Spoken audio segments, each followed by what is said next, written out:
Rizal was a rising star in his political party and a favorite among those in the corridor of power. During a party election, he was the favorite candidate to clinch the votes for an important position in the party. This would further consolidate his position, preparing him for a bright future in the political arena. One evening, after spending the whole day campaigning, Rizal started feeling unwell. He retreated back to his campaign office, hoping that some rest would make him feel better.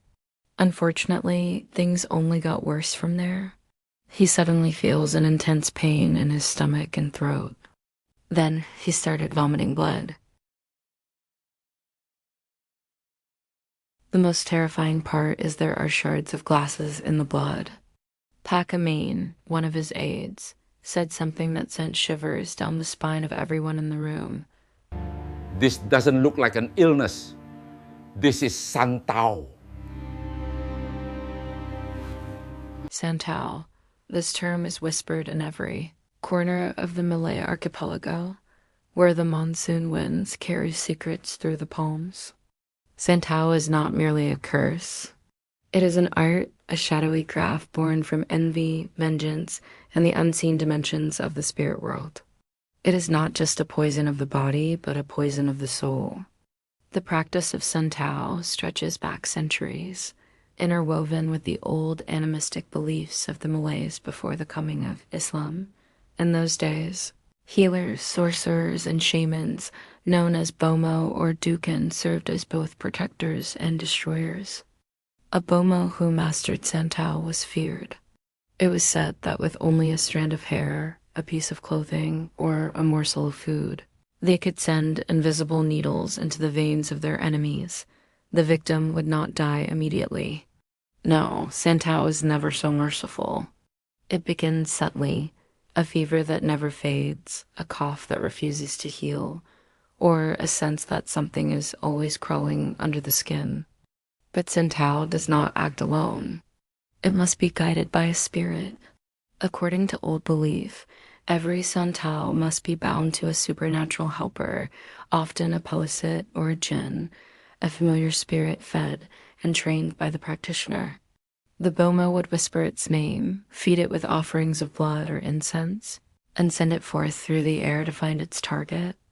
If the spirit succeeds, it enters the victim's body through breath, through food, or even through dreams. Some victims claim to have seen shadows perched upon their chests as they slept. Others hear their names whispered from the dark corners of their rooms, and then the decay begins. Not of flesh, but of peace. There are stories recorded in the old colonial ethnographies, describing victims of Santau wandering in madness, coughing shards of glass, or vomiting black blood. In modern times, doctors call it psychosomatic illness. But in the kampong, the people know better. They say Santau can wait years before showing itself. It grows with hatred, the sender's hatred, and the victim's fear. Only when both have ripened will the poison truly bloom. It is said that one must seek Islamic treatment from an experienced healer to break the Santau curse. Quranic recitations, salt water, and burning incense are among the tools used. But even then, some cases never heal completely. The Bomo's mark lingers like a stain upon the soul. Today, the old ways still persist, though few dare speak of them openly. There are villagers who swear that Santau can now be sent through a message or a photograph shared online as if the ancient spirits have adapted to the digital age. They say envy travels faster now. It's no longer carried by the wind, but by the invisible threads of data. We cannot prove this, but the truth is belief itself has power. When a society believes in Santau, its fear feeds it, its silence protects it, and its memory keeps it alive. In the end, Santau is not just a story about witchcraft. It is a mirror reflecting the darker corners of the human heart: jealousy, vengeance, and the hunger for control. To understand Santau is to understand the fragile balance between good and evil that exists within every person.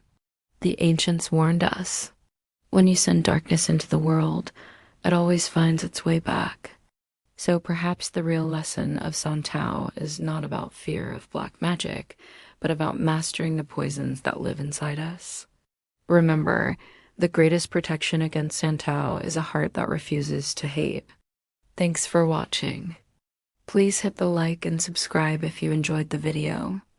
Also, please let me know in the comment below what other Southeast Asian paranormal stories you would like me to feature.